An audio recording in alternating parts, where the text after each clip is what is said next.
Communist China ವಿರುದ್ಧ ಸಿಡಿದೆದ್ದ ನಮೋ. ಕಡಲ ಸುರಕ್ಷತೆಗೆ ಹೊಸ ಕಲ್ಪನೆ ತಂದ್ರ ನರೇಂದ್ರ ಮೋದಿ. ಮಾರಿಷಸ್ ಜೊತೆ 8 ಒಪ್ಪಂದಗಳಿಗೆ ಮೋದಿ ಸಹಿ. ಭಾರತವನ್ನ ಕಟ್ಟಿ ಹಾಕಲು ಡ್ರ್ಯಾಗನ್ ರಾಷ್ಟ್ರ ರಣತಂತ್ರ.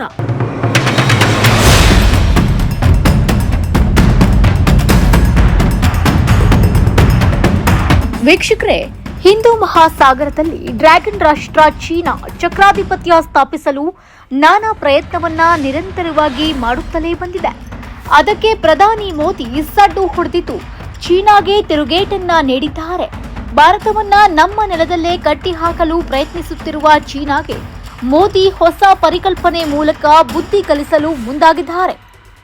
ಪ್ರಧಾನಿ ಮಹಾಸಾಗರ್ ಎಂಬ ಪರಿಕಲ್ಪನೆ ಮೂಲಕ ತಡೆ ನೀಡುವ ಪ್ರಯತ್ನ ಮಾಡುತ್ತಿದ್ದಾರೆ. ಮಿನಿ ಇಂಡಿಯಾ ಮಾರಿಷಸ್ ಪ್ರವಾಸದಲ್ಲಿರುವ ನಮೋ ಮಹಾಸಾಗರ್ ಎಂಬ ಹೊಸ ಪರಿಕಲ್ಪನೆಯನ್ನ ಘೋಷಣೆ ಮಾಡೇ ಬಿಟ್ರು.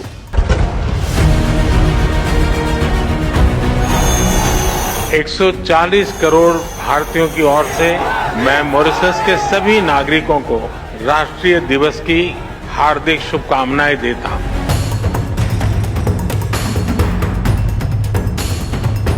ಹತ್ತು ವರ್ಷಗಳ ಹಿಂದೆಯೇ ಅಲ್ಲಿ ಸಾಗರ್ ಎಂಬ ಪರಿಕಲ್ಪನೆಯನ್ನ ನಮೋ ಘೋಷಣೆ ಮಾಡಿದ್ರು. ಈಗ ಅಲ್ಲಿ ಅದನ್ನ ಮಹಾಸಾಗರ್ ಆಗಿ ಅಪ್ಡೇಟ್ ಮಾಡಿದ್ದಾರೆ. ಹಾಗಾದ್ರೆ ಏನದು ಮಹಾಸಾಗರ ಪರಿಕಲ್ಪನೆ?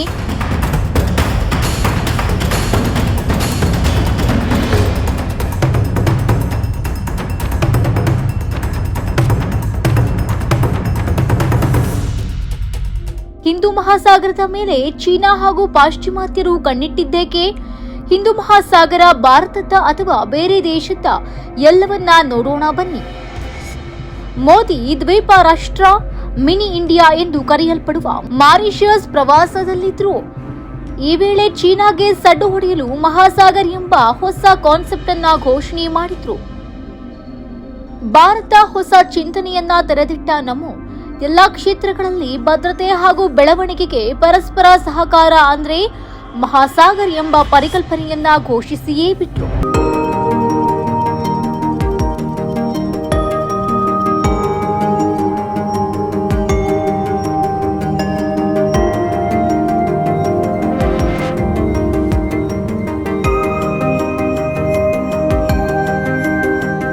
ಈ ಮಹಾಸಾಗರ್ ಪರಿಕಲ್ಪನೆ ವ್ಯಾಪಾರವನ್ನ ಅಭಿವೃದ್ಧಿಪಡಿಸುವ, ಸುಸ್ಥಿರ ಪ್ರಗತಿಗಾಗಿ ಸಾಮರ್ಥ್ಯ ವೃದ್ಧಿ ಮತ್ತು ಭವಿಷ್ಯಕ್ಕಾಗಿ ಪರಸ್ಪರ ಭದ್ರತೆಯ ಮೇಲೆ ನಮ್ಮ ನೂತನ ಪರಿಕಲ್ಪನೆಯ ಗಮನ ಕೇಂದ್ರೀಕರಿಸುತ್ತದೆ.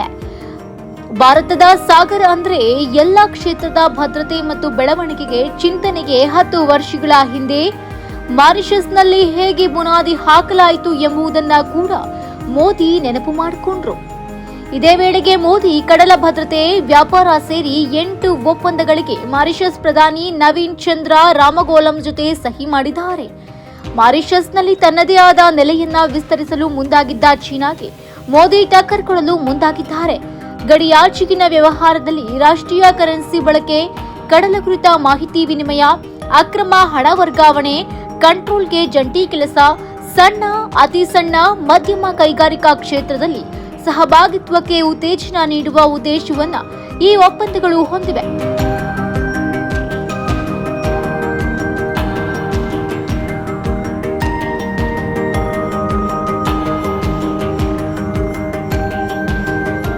ಅದಲ್ಲದೆ ಮೋದಿಗೆ ಇದೇ ವೇಳೆ the grand command of the star and ಕೂ ಆಫ್ ದಿ ಇಂಡಿಯನ್ ಓಷನ್ ಎಂಬ ಮಾರಿಷಸ್ನ ಅತ್ಯುನ್ನತ ಪ್ರಶಸ್ತಿ ನೀಡಿ ಗೌರವಿಸಲಾಗಿದೆ. ಇದರಿಂದ ನಮೋ ಸಂತಸ ವ್ಯಕ್ತಪಡಿಸಿತು.